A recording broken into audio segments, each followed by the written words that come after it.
আসসালামু আলাইকুম। আজ আমি এইচএসসির অ্যাপ্রোপ্রিয়েট প্রিপারেশন এটি চাকরি ক্ষেত্রে ভার্সিটি পরীক্ষা, এমনকি ক্লাস 10 এখন দেখছি যে আপনার প্রিপারেশন পড়ছে।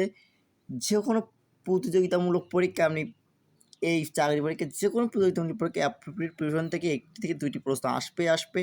দেখেন, আমি একটি গল্প তৈরি করেছি। এই গল্পের মাধ্যমে কত সহজে আমরা অ্যাপ্রোপ্রিয়েট প্রিপারেশন আমাদের মাথায় ঢুকে যাবে। খুবই প্রেমের একটি গল্প নিয়ে এসেছি। দেখেন, প্রথম মনে রাখবো। দেখেন, গল্প এবার শুরু হবে। অ্যাডমিট। দেখেন, এই যে এই অ্যাডমিট একটা ছেলে একটা কলেজে ভর্তি হলে অ্যাডমিট হলো এবং চয়েস, সেখানে গিয়ে সে চয়েস করলো। চয়েস মানে পছন্দ করলো, একটা মেয়েকে সে পছন্দ করলো। ইনেট মনোবাসনা করলো। অফার মানে তাকে অফার করবে। প্ল্যান, তার জন্য কি মেয়েকে ভালোবাসার জন্য অফার করবে এবং তার জন্য কি একটা প্ল্যান, একটা বুদ্ধি করবে। এবং এই বুদ্ধির অর্থ ছিল, এমন অর্থ ছিল অ্যাপেয়ার, তার সামনে কি উপস্থিত হবে অ্যান্ড প্রপোজ, তাকে প্রপোজ করবে।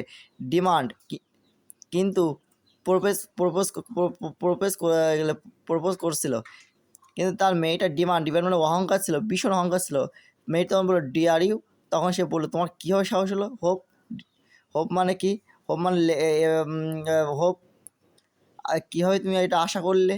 এরকম মেয়েটি বলছে। তখন তাকে রিফিউজ করে দিল, পরিত্যক্ত করে দিল। এক্সপেক্ট, সে আশা হারায়নি, সে সে সাদৃশ্য হয়ে ডিজার্ভ, সে মেয়েটি আসক্ত হয়েছিল অ্যান্ড ডিজার্ভ, তাকে তার যোগ্য হওয়ার জন্য সে স্টিক লেগেছিল অ্যান্ড এগ্রি, রাজি করতে সম্ভব হয়েছিল। এবং লাস্টে মেয়েটি চেয়েছিল এগ্রি।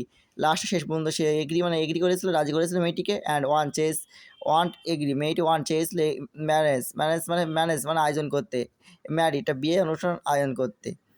তখন ছেলেটি বললো লান, আমরা এখন শিখতেছি, প্রিপেয়ার, আমরা এখন শিখতেছি ফেল। যদি এখন যদি বিয়ে করে দিলে আমরা ফেল করো। তখন ছেলেটি যখন বলতেছে, তখন মেয়েটি ইনকারেজ, উৎসাহিত করতেছে। অ্যান্ড প্রিপেন্ট বলতেছে, প্রিপেন্ট না হয় উৎসাহিত করে বললো প্রিটেন্ড, আমরা পরে একটা ভান দেবো, হেড স্যারের কাছে একটা ভান দেবো, যদি আমরা ফেল করি একটা ভান দেবো।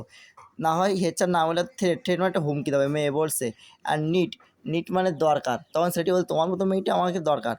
আমরা যদি এভাবে প্রত্যেকটি অ্যাপ্রোপ্রিয়েট পজিশান এভাবে যদি গল্প আকারে মনে রাখতে পারি, আর এই যে অ্যাপ্রোপ্রিয়েট শেখালাম, এর প্রত্যেকটার পরে টুব আসবে, এর প্রত্যেকটার পরে কী আসবে?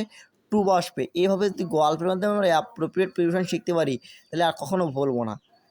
এভাবে আমাদের অ্যাপ্রোপ্রিয়েট শেখা দরকার। আজ আর নয়, আমার চ্যানেলটা আপনারা সাবস্ক্রাইব, কমেন্ট, শেয়ার করবেন।